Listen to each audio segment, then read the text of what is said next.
Definitely sound like one of my people, man. Somebody who's into IT, like to do D&D. Always like, now we're just gonna get you on that fitness trend. You can be like Glitch, be a superhuman.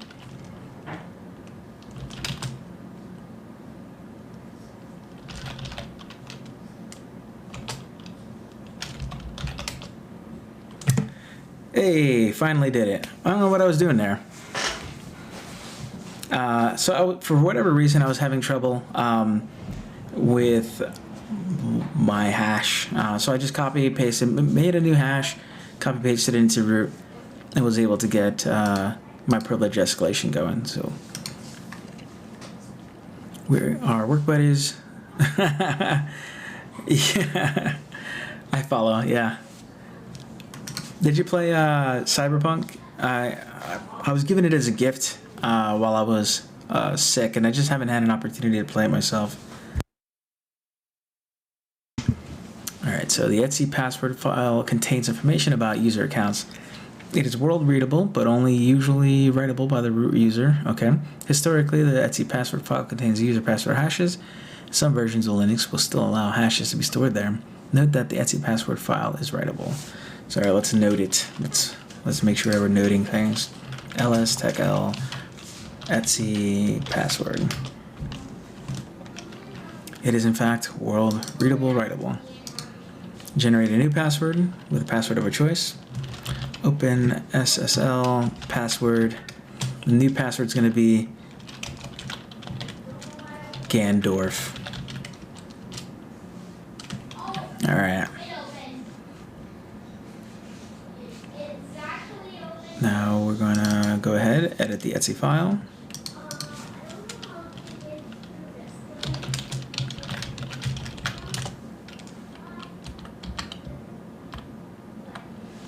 And in between the first and the second colon, right here where this X is, we're going to be adding our generated password.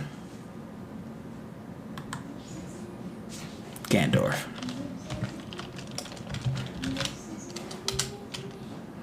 So let's go ahead. Oh, damn. I should have been doing that and used it the whole time. Su root and then G4ND0RF. Gandorf, you're like a magic. You let me into the machine. I'm root now because of you. Thank you. I appreciate it. Alternatively, copy the root user's row and append it to the bottom of the file, changing the first instance of the word root to new root and replacing the generated file hash between the two. Okay. So I did kind of do something similar to that. I'm going to go with su backup root. And what was the... Oh, okay, it's not there. Great. I'm going to go ahead and exit.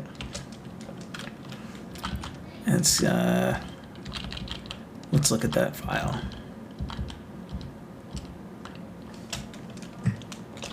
ls tech-l etc password. Okay. We'll cat it real quick. And that should be fine. Oh, so they want us to make a new one here, right? So open SSL password, and we'll make that password Mr. Glitch Byte. Cool. Truncating to 8 characters. All right. Copy selection. So then we'll vim etc password. And I'm going to change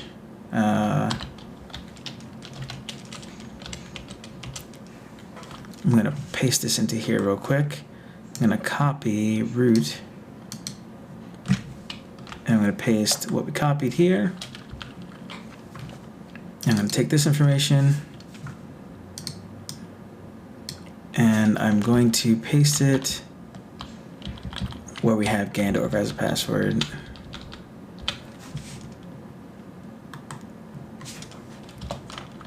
And we'll name this one new root.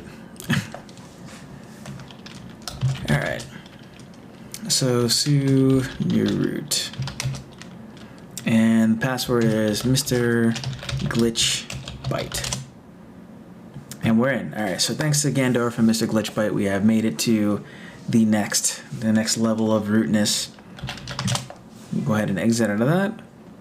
All right, let me go back to my new root friend and type in Mr. Glitchbyte again.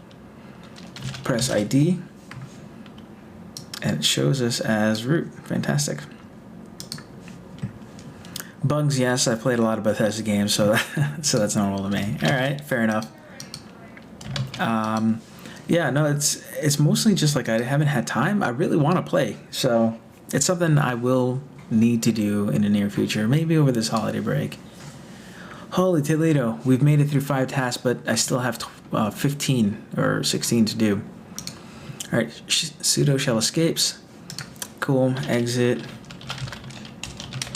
Sudo tech-l, and this will tell us what commands we're able to run as root by using the sudo command without even needing to use a password.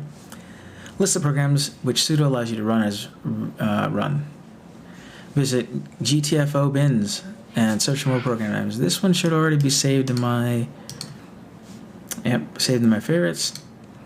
Search for some program names. If the program is listed with sudo as a function, you can use it to elevate privileges, usually via an escape sequence. Choose a program from the list and try to gain a root shell using the instruction from GTFO bins. As an extra challenge, try to gain a root shell using all the programs on the list. Yeah, we're not going to be doing all of them. We'll do one. How many programs is user allowed to run via sudo? 1, 2, 3, 4, 1, 2, 3, 4, 5, 6, 7, 8, 9, 10, 11. Looks like we can run 11. All right, I can count. One program on the list doesn't have a shell escape sequence from GTFO bins. Which is it? Can you guess which one it's going to be? Not sure.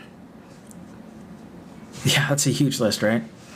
I'm going to guess that it's going to be Apache 2. So let's go ahead and search on this list. We'll start with iftop. Actually, let me see if I can do this. Copy. I'm going to copy the selection. And I'm just going to throw it in this chat box here. Maybe that'll help me so that way I can more easily view it. So, iftop. Iftop is in there. All right, and it says the word sudo next to this. So iftop is not it. Good. Find. Find is, we can do it. Nano, we can do it. Vim, we can definitely do it. Where you at? Yep, Vim is there. Man. Even from the man, you can do it. Awk, you can do it as well. Less, again, you can do it. FTP, you can do it again. And map, there we go. And Apache 2. I think I might have been right. I think Apache 2 was the one. And more. Yep, more. You can do it as well. So it just goes to show you there's so many different programs that you can escape using sudo. So yeah, well, because I'm guessing part of it is actually, let's go ahead and do it with man. Why not? You've piqued my interest. Let's do it. It's as easy as that. Man, and then bin sh. All right, dope. So, man. Ask exclamation point, bin, probably / right? Bin sh. Here I am, ID, root. Oh no, wait a second. I am not root. Oh, I know why. Do you know what I did wrong? I know exactly what I did wrong. Do you know what I did? What was the whole point of this, right? Pseudo escapes. So in order to do that, we got a sudo man. Now we do bin bash, or what was it, bin sh. Well, bin bash worked just fine. I'm root right now. Yeah, I didn't run it as root. I didn't sudo. So silly goose. The whole point of it, right? All right. So Apache is the one we can't do. Apache 2. But yeah, just throw in a bang. And throw in what you're looking for. Too easy, too easy. All right. Consider how you might use this program with sudo to gain root privileges without a shell escape sequence. How might we use Apache 2 with sudo to gain root privileges without a shell escape sequence? So, I don't know, let's try it.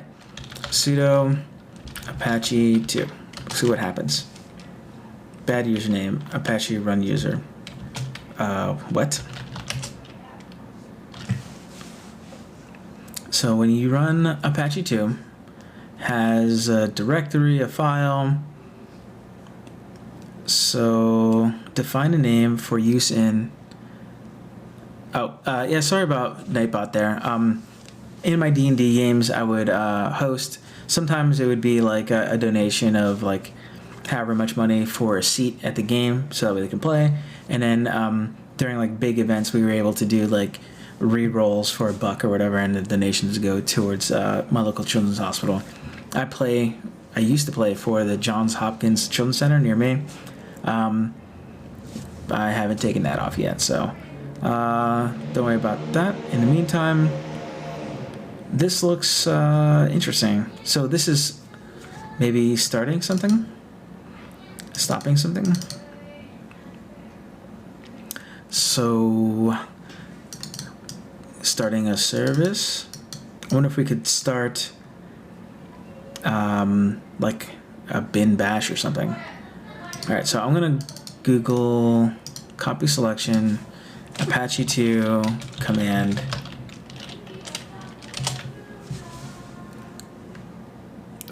stop Apache web server command.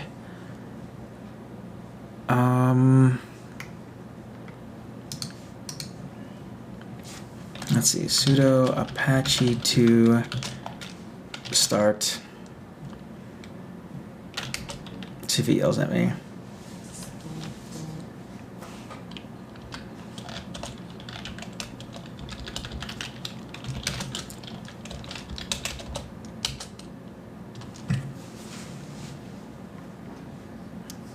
Okay, it creates a server.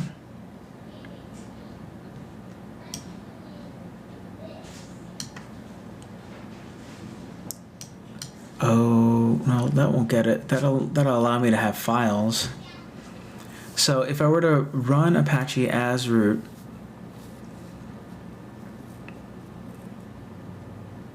I could host files. That'd be nice. But I don't think that's what they're looking for. Let's see what the hint is. See, play around with certain options the program has. Yeah, okay, I get it.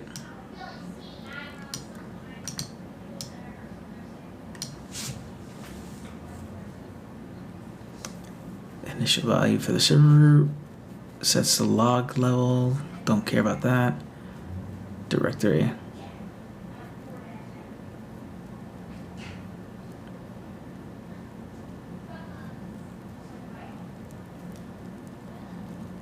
I'm not sure.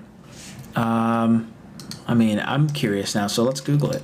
Apache 2 command PrivEsc.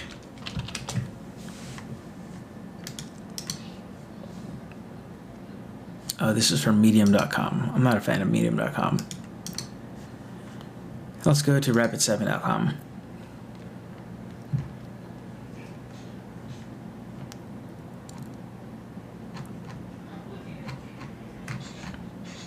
See if they have anything out here. Shared web hosting, mod PHP.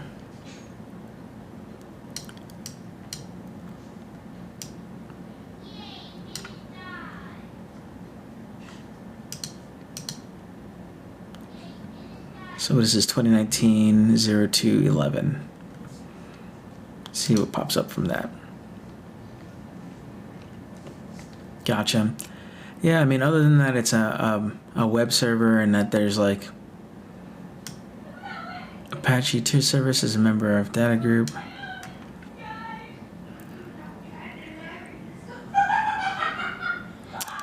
HackerOne.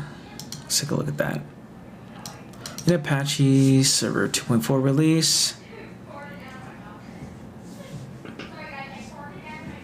If I could get it to like run something, you know, like what I want to try is kind of like Apache 2-K and then like bin bash or something.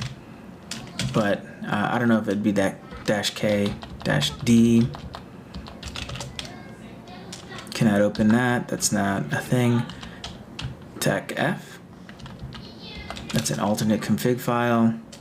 Error.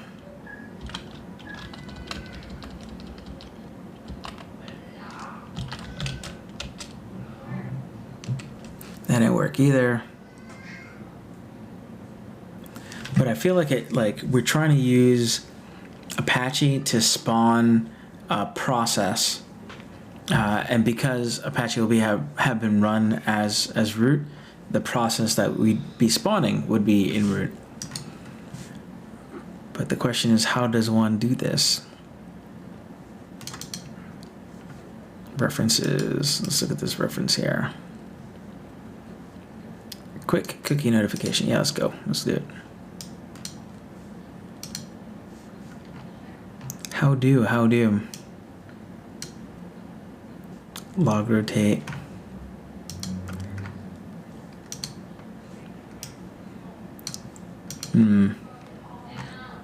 I think they got me here. I want to get it.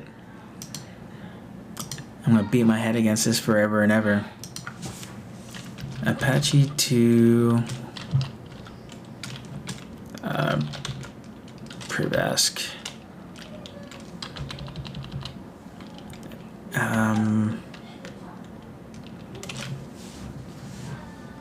From shell to root. Let's see what the Stack Exchange says.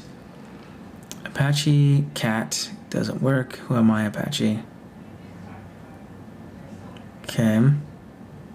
The mandatory access control.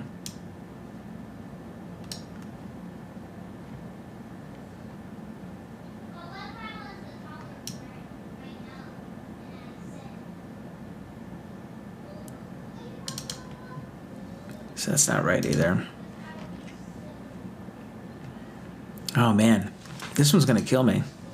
Consider how you might use this program to gain root privileges. I just don't know enough about Apache. Man, Apache 2.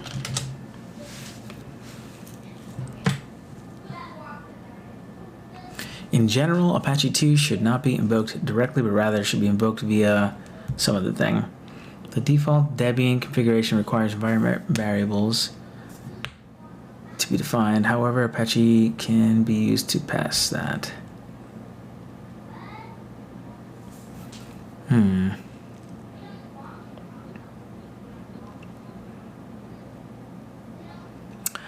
I wonder if it would be something in a configuration file. So like if we're restarting Apache,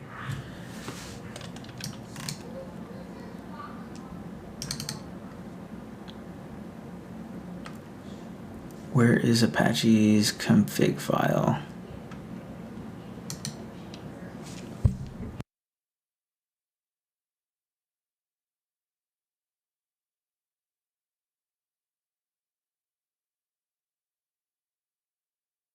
So if we do this, then copy selection, I'm gonna cat it. We'll see what happens.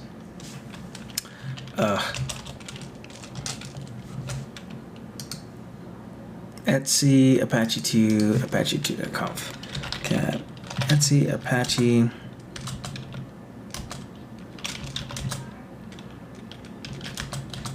okay.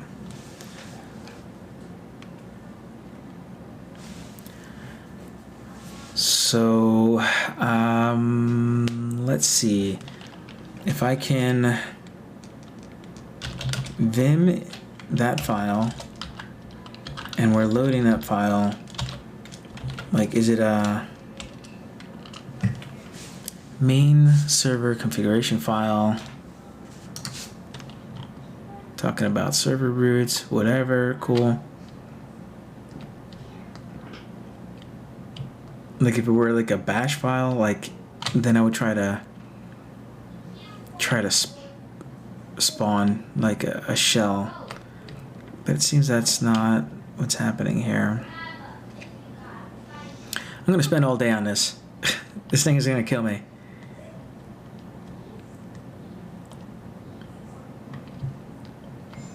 Do not add a slash at the end of your directory path.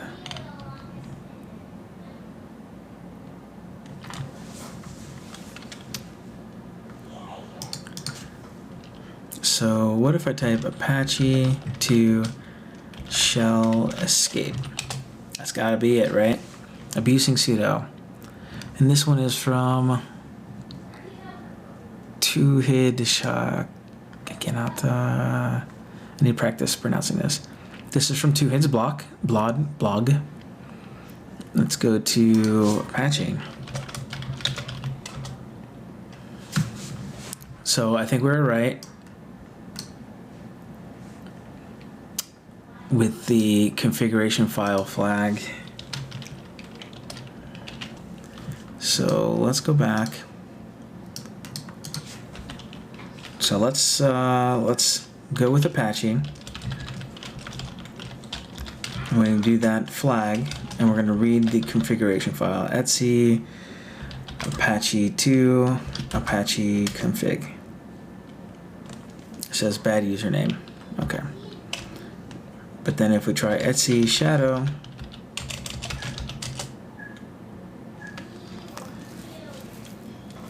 it gives me the first line.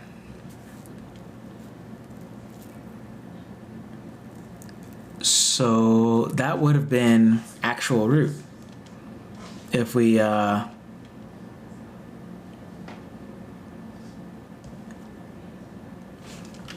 so how would they have done it?